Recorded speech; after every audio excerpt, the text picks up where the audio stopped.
So question number 33, this is going to be getting part 3 questions that are each worth 4 points. You'll notice in almost all these questions, they're going to have multiple parts to them.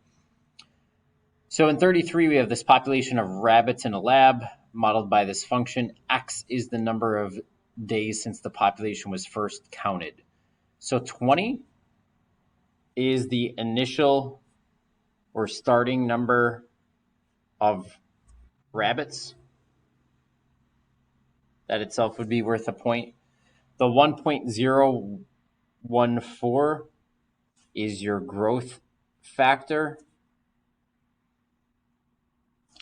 So if you were to subtract 1 and then multiply this by 100 to change it to a percentage, 1.4%. So the number of rabbits grows by 1.4% per day. So each day there's 1.4% more rabbits. So this would be like a point for your describing the initial value and a point for describing the base or the growth factor. Determine to the nearest tenth the average rate of change from day 50 to day 100. Average rate of change is just the slope. So this is the change in the y's divided by the change in the x's. That's what that triangle means, change in. So first of all, we have to plug in 50. So 20 times 0.014 to the 50th, and plug in 100, 20 times 0.014 to the 100th to figure out what these values are. So let's take the calculator and do that.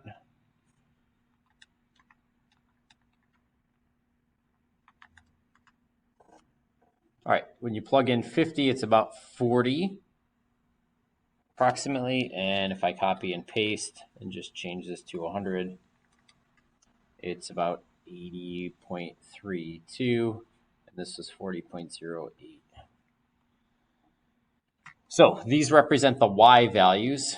The days represent the x values. So for the rate of change, we're going to take the difference in the y values, this 80.32 minus this 40.08 divided by the 100 minus the 50. So if we just plug this in the main screen, get a fraction, we're subtracting the number of rabbits, the change in those divided by the number of days. So 0.8048. This says nearest tenth. There's 1, 0, and 10. So this is 1 decimal place. The number here was 0, so that's going to stay 0.8 or 0.8. That would be worth 2 points there. All right, going on to question number 34. We have 2 parking garages. A charges $7 for the first 2 hours, and each additional hour costs $3. B is $3.25 per hour. When a person parks for at least 2 hours, write equations to model the cost of the parking for a total of X hours in garage A and B. So garage A is going to be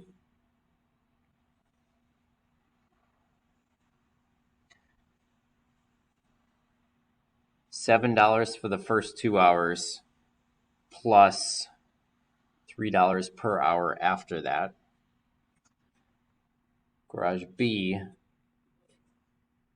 if they're parking at least 2 hours, 2 times the $3.25 would be $6.50 plus another $3.25 per hour.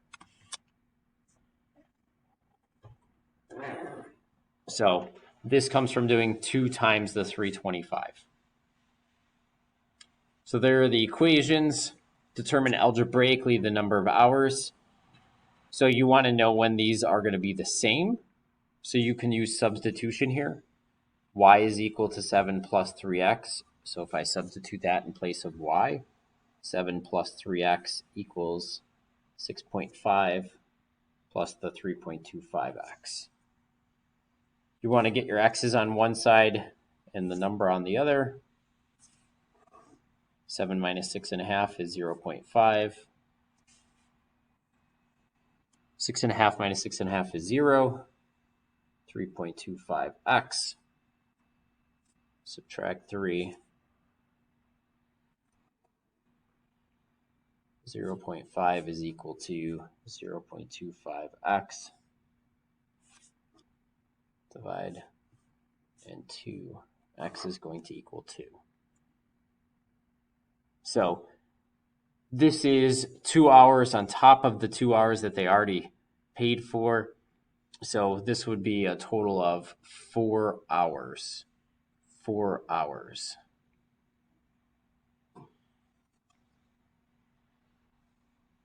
So this is going to be 4 hours. Because if you do the math here for the first equation, it's going to be $7 for the first 2, then another $3 per hour, $7 for 2 hours, plus 3, plus another 3. The other place it's $3.25 per hour. So if I just took 4 times $3.25, I'm going to also get 13. Okay, taking a look at question 35. This is a system of equations. I'm sorry, of inequalities. So your goal here is to solve for y in each of these. So I'm going to label my inequalities A and B. So if I take inequality A and I solve this for y, I'm going to subtract 3x. 2 times y is less than or equal to 14 minus 3x. Divide by 2. Y is less than or equal to 7 minus 3 divided by 2x. So your y-intercept is 7. Your slope is negative 3 divided by 2. So this is going down and to the right.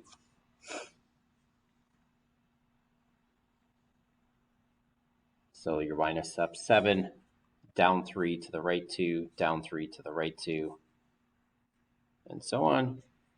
This is going to be a solid line because it has the equal to as part of the inequality. So I'm going to graph that, label it A. Now you'll notice here y is less than or equal to. So this is going to be shading below. So if you just look at your y-intercept, this is below, this is above. We're going to shade below. So we're going to be shading on this side of the line.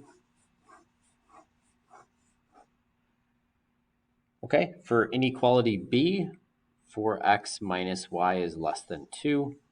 Got to get the y by itself, so subtract 4x. Bring down the negative. Negative y is less than 2 minus 4x. You can draw an invisible 1. You're going to have to divide by a negative, so you have to flip the inequality.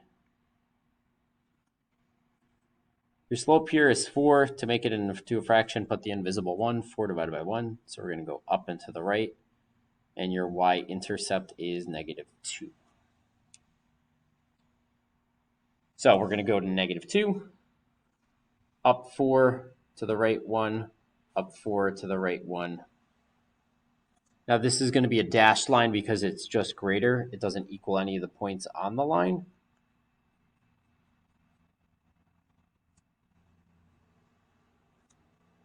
I'm going to label that. That's inequality B. And y is greater than. So here's the y-intercept. You can shade above the y-intercept or below. Greater than is going to be above.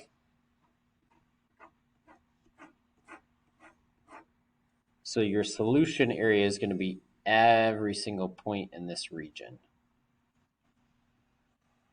So now they ask about the point 1, 2.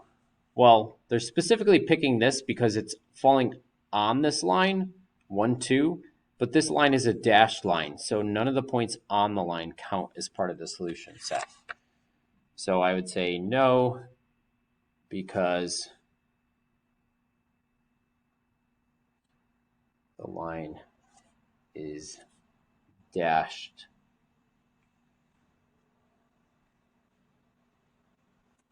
None of the points are part of the solution.